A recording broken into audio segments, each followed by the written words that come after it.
Hello guys and welcome back to another tutorial, and this tutorial is going to be about the fall damage system. So basically when you jump from a high altitude, so when you jump right here, and there is like when the character jumps from a high altitude, the character is going to be able to play an animation depending on how high he has jumped, what height he has jumped. So I have a lot of blocks with different sizes right here. And when I jump from this one right here, then the character is going to be able to play a different animation depending on which height he has jumped from, which block he has jumped. And as you can see, the character is going to roll. And we're going to be able to like make the character to play different animations. I think in total there are 4 different types of animation the character is going to be playing.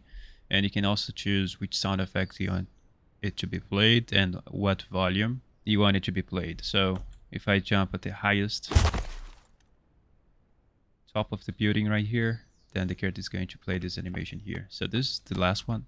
So let's start by creating a sphere trace. So that sphere trace is going to allow us to have the jump prediction. It's going to allow us to calculate the distance of where the character started to be in the air. As soon as the character touches, as soon as the character lands on the ground, we're going to be able to calculate the first time that the character just started being in the air from the, and then we're going to use and save that value, and we're going to use the value to calculate, use them both. This is so hard to explain. So basically when I jump, let's say for example the character is right here, right? Let's say I climb here, blah, blah, blah. And as soon as I jump, I'm going to save, as soon as the character is in the air, I'm going to save his current height.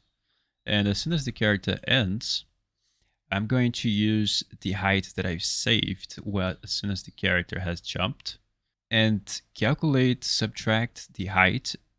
And as soon as the character touches the ground, I'm going to spawn a sphere trace, which is going to allow us to combine the both values, subtract them, and the result, we're going to get the result, and depending on the result value, we're going to play a different animation with a different sound effect. So I'm going to show what I mean in a second. So the first thing we need to do here, we need to create a sphere trace for object. So you don't need to worry anything about this. This is just the local dev locomotion project available for the Patreon premium members. But you can follow the tutorial normally. There's no any problem. So here I'm going to right click and type sphere trace for objects. And then I'm going to work on placing this sphere trace. I want this sphere trace to be right below the character. So if you go on the viewport here, I'm going to place this sphere trace. It's going to be like right here above the feet of the character. So to get a static location of where the character is, I'm going to get the socket. I'm going to get the pelvis. So let's get the socket location and type here pelvis. We're going to subtract the height 60, and I'm going to use it again, and I'm going to place this on end and this on start. So this is going to make us to place the sphere trace right below the character. So here on the radius, I think this is going to be 20. And here on the object types, we can make an array. So we can avoid creating variables that we don't necessarily need for now. Here on the draw debug type, we're going to choose for 1 frame. We're going to be using the event tick for plugging the sphere trace for objects for now, but later you can adapt and save more on performance.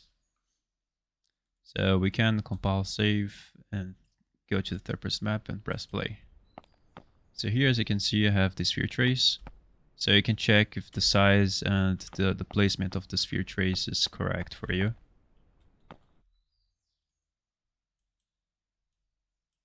So now we're going to use the values that we get from the sphere trace. So here out hit, we're going to break the hit result. We're going to get the impact point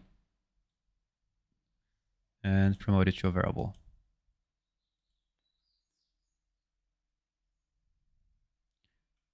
You don't need to worry anything about these variables here, but I already have a variable called floor location, but I'm going to make this variable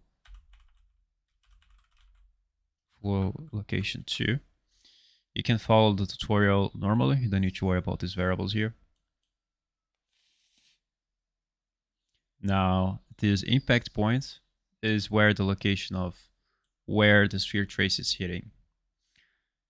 Also, make sure before you select the word static as an object type for the sphere trace for objects, you need to check if the ground has the same object type. So you have to check just if the object that you're hitting has the same object type. So here, if you go to, as I'm using a landscape, if you go to general or physics, as you can see here, the collision preset set to block all, and the object type is word static. If you want to change that, you can just click in here and go to custom, and then you're gonna be able to change the object type. In your case, you might be using these blocks right here. So it's the same process. If you click on physics, and then if you scroll down here, you're able to change the object type to word static, and that's the object type that we want. So here, we're going to split the structure pin. And this impact point is basically where the sphere trace hits. Now we have the X, Y, Z locations, these vectors here. So what you want is the value Z. So this value Z is going to give you the exact value of where exactly in the world is the character on the Z axis. So here I'm going to use that value and subtract it. And we're going to use the value that we've just, well, for subtracting, we have to get the values of where the character is exactly on the Z axis as soon as the character is in the air, right? So I'm going to get a branch here, and let's plug this return value to the condition. And as soon as the sphere trace is not hitting anything, that means that the character is not in the ground. Sorry. Yeah, if the sphere trace is not hitting anything, the character is not in the ground. So as soon as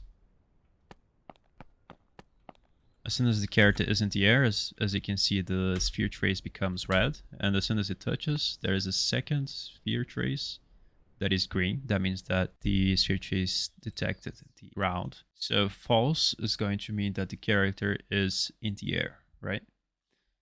So out of false, we're going to do once, not this one. We're going to do once, the flow control here. And we are going to, after completed, we're going to get actor location. So we're going to execute this code only once. We're going to promote it to a variable. And we're going to type actor location. Sorry, last actor location 2. And here I'm going to save the last actor location on the z-axis. And we're going to finally subtract. I think I should place it right here.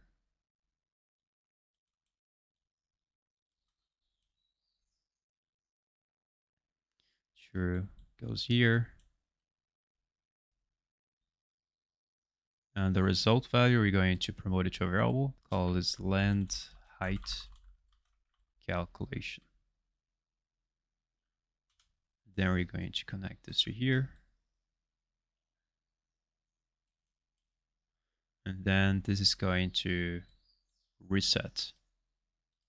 So what this is basically doing is going to, as soon as the character is in the air, then we're going to save where exactly the character location is on the z-axis. We're going to save that reference, and as soon as the character touches the ground, we're going to use the impact point of where the sphere trace of our object hits. We're going to compare these values. We're going to subtract each one. The result we're going to have is the land height calculation. And we're going to use this land height calculation for determining which exactly animation we're going to be able to play depending on the number we get. So if you come down here if you go to add another pin here, and then we're going to like print a string, we're going to be able to like debug here. We're going to get the land height calculation. So we're going to press on play here, press play. I think I'm printing two values.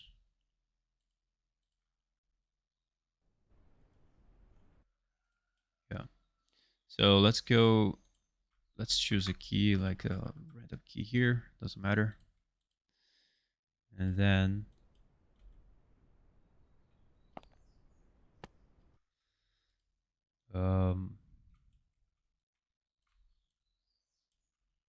so let's do this. Let's type the 7 key. So whenever we press the 7 key, we're going to be able to play to execute the print string, which is going to show what is the difference of the value that we got. So this way we're going to find out how much, what was if the character has jumped from a very high altitude, right? So let's do the following. Let's get on the top of this and let's jump right here. All right. And when I press 7, as you can see, I get the number 351. Now let's try this over here. And now let's jump. Remember that this is from a higher block that has a higher altitude, higher height. And when I press 7, as you can see, I get the value of 513. So this is going to increase depending on from which block you have jumped from. Now that we have this important variable right here, we can proceed with the code and choose the animations. The animations that I have are these ones right here. As you can see, this is a very hard landing. This one right here. One. They also have some sound effects that we're going to be using depending on which animation we play. So the next code that I'm gonna do, I'm gonna go inside the event. There is an event on Unreal Engine 5 where it's called event on landed. So you can just basically select any place here and get the event on landed. If I type enter, as you can see, I have already the code here, but I'm going to do it by scratch to explain you guys how I've done it. So I'm going to cut this. I'm going to get a sequence because I already have another code here for other stuff, but you don't need to worry about it. So in your case, you might get the event on landed that is empty, probably. We're going to then I'm going to proceed the code, and then 0, I'm going to proceed the other code that has to be executed. And out of then 1, I'm going to execute the code that I want to. So here, in this case, the event on landed, every code that is after this one is going to be executed as soon as the character lands on the ground. So it basically does what it says, event on landed. Called upon landed when falling to perform actions based on the hit result. So after then 1, I'm going to create a macro. So here on macros, you can click here on this plus sign. And you can name this just hard landing or whatever name you want. I'm going to name this hard landing 2.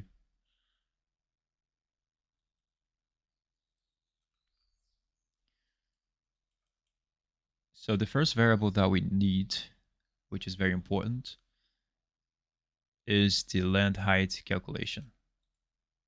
So as I said earlier, depending on which value we get from here, we're going to play a specific montage. And that's going to determine which... so we're going to play an animation that makes the character to fall more aggressively on the ground, depending on which value we get from here, depending on which block, depending on which attitude the character has jumped from, right? So here, out of length height calculation, we're going to get an in-range float. Out of here on return value, we're going to get a branch, and we're going to connect that to the inputs. So this is what this is going to basically do. As you can see, we have a value, which is the input that we're going to be giving it. We have the minimum float, the max, and we have those variables here. Generally, we're going to let them on. We're going to choose the values here on the minimum and maximum output. So you can basically we can basically make this code more flexible, which is going to help us a lot. Because this is a macro, so you can edit the parameters as soon as you like. So let's drag and drop the macro here, hard landing 2 to here. And as you can see, we have the inputs here, so we can basically change that later. So let's follow up with the code, and out of true, we're going to play a montage. We're going to get the character mesh, of course. The montage to play, we're going to place it to the input. So we're going to be able to select which montage we want to play and what range the character has jumped. Play montage, we're going to play sound effect to the, and we're going to be able to choose which sound effect that we want to play. So we're going to add it to the inputs as well. We also want to be able to modify the volume. This is optional. And let's get the outputs and plug that into here. And if it is false, then we're going to connect it to the outputs. I think that's basically all you need. Here I'm going to add it to be sound volume. So now, as you can see, we have a lot of inputs. So as I have 4 different animations for this case, I'm going to duplicate everything here.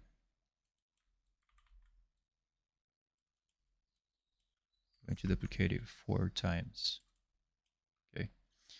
Now, here on the minimum and max, we're going to choose we're going to select the number, which is the land height calculation variable.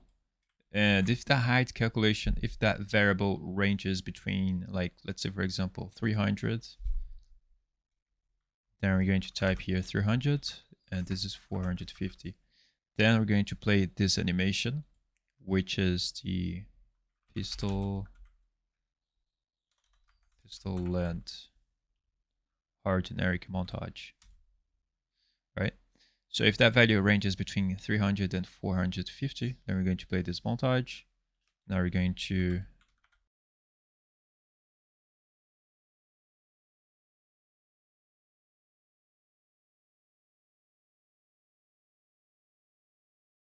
so after some time, I have completed all of them. And here on false, in case the minimum and max values does not match, we're going to proceed and execute the next function. And we're going to go from false to here. And we're going to connect the pins here. So in case these values don't match, then we're going to proceed to check for the other ones. So I'm just going to proceed and fill up these values here. 110, 1000. So our macro setup is pretty much done. So after then one, we can plug that into there. And then when compile save, we can press play.